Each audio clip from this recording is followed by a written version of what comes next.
সমস্যার সমাধান না হলে 21শে সেপ্টেম্বর ব্ল্যাক আউট ঘোষণা করবে ইন্টারনেট প্রোভাইডাররা। নমস্কার, আমি মনোজ ভট্টাচার্য। আজ শিলিগুড়ি পুর কমিশনারের কাছে ডেপুটেশন দিতে আসে ইন্টারনেট প্রোভাইডাররা, কিন্তু ডেপুটেশন দিতে এসে পুর কমিশনারকে পায় না তারা যে অভিযোগটা জানিয়েছেন যে ইলেকট্রিক পোল তুলে দেওয়া হচ্ছে, যার ফলে ইন্টারনেট বিতরণের ক্ষেত্রে সমস্যা দেখা যাচ্ছে। আর এই সমস্যার সুষ্ঠু সমাধান তারা আশা করছে।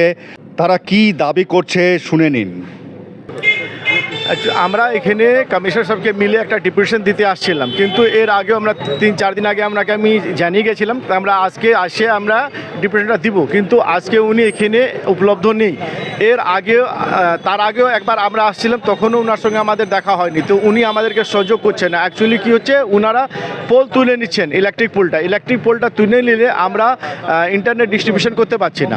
তার জন্য আমরা ওনাকে বারবারই আমার সঙ্গে দেখা করতে চাচ্ছি, কি এর সঙ্গে একটা কথা হোক কি আমরা কিভাবে কাজ করব বা আপনারা আমার সঙ্গে কীভাবে কাজ করবেন। কিন্তু 2025-এ যখন ওনার সঙ্গে আমাদেরকে এখানে মিউনিসিপ্যাল কর্পোরেশনে বসা হয়েছিল, তখন উনি আমাদেরকে বলেছিলেন কি আমরা পুলটা তুলবো, আপনারা বুঝে নিন কী করবেন। তো এইভাবে বুঝে নিলে তো বোঝা যাবার কোনো আমাদের কাছে অপশান নেই। আমাদেরকে তো যদি আন্ডারগ্রাউন্ড করতে হয়, তাহলে ওনাকে আমাদেরকে একটা পিট তৈরি করে দিতে হবে, একটা ইউটিলিটি পোল দিতে হবে, কিন্তু সেই আমরা পাচ্ছি না। আর উনি আমাদেরকে কোঅপারেট করছেন না। সেই জন্য আজকে আমরা ডিসিশন নিয়েছি। এখন 2 দিন পরে ওনাকে আমরা জানাবো কি আমরা 21 সেপ্টেম্বরে ব্ল্যাক আউট করছি। আমাদেরকে 24 ঘন্টার জন্য ইন্টারনেট আমাদের বন্ধ থাকবে। 21 সেপ্টেম্বর 21শে সেপ্টেম্বর 24 ঘন্টার জন্য বন্ধ রাখবেন। হ্যাঁ।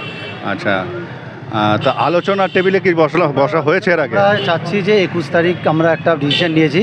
তার আগে মিউনিসিপ্যালিটি বা যারা স্টেক হোল্ডার আছে তারা আমাদের সাথে আলোচনায় বসুক, আমাদের টাইম দিক, একটা যেটা ফ্রুটফুল একটা সলিউশন নিকুক, যেটাতে কিনা আমাদের শহরও পরিষ্কার থাকে, কেবেলগুলো ভালো রাইট হয়ে যায়, কমিউনিকেশন বিঘ্নিত না হয়, কমিউনিকেশন ইন্টারনেট সার্ভিস পরিষেবা। আপনারা কি সাজেস্ট করছেন যে সমস্যার সমাধান কিভাবে সম্ভব? এটার একটাই সমস্যার সমাধান, যেটা কিনা শেয়ার ইউটিলিটি পোল। এখানে ইউটিলিটি পোল দিতে হবে, যেরকম বিএসএনএল পোল থাকে সেরকম পোল থাকবে। সেই পোল দিয়ে আমরা অর্গানাইজড হতে কেবল নিয়ে যাব। এর জন্য যদি মিউনিসিপ্যালিটি কিছু রেভিনিউ চায়, সেটা রেভিনিউ আমরা দিতে রাজি। এবং এটা রাইট অফ ওয়ে, যে মিনিস্ট্রি অফ কমিউনিকেশনের যে রুলস আছে সেই রুলসের অনুযায়ী হবে। এটা রুলসে অলরেডি রাইট অফ ওয়ে, যে আমাদের একটা রুলস আছে মিনিস্ট্রি অফ কমিউনিকেশন দিয়েছে, সেই ওয়েতে যে লোকাল গভর্নমেন্ট লোকাল যে ফার্নিচার বলি আমরা এটাকে, ইলেকট্রিক পোল হোক, লাইট ল্যাম্প পোস্ট হোক, সেই পোলগুলো আমরা ইউজ করতে পারি। বাট এর জন্য আমাদের কিছু রেভিনিউ যদি গভর্নমেন্ট চায় নিতে পারে, সেটা গভর্নমেন্টের উপরে ডিপেন্ড করছে, সে গভর্নমেন্ট কী রেভিনিউ নেবে।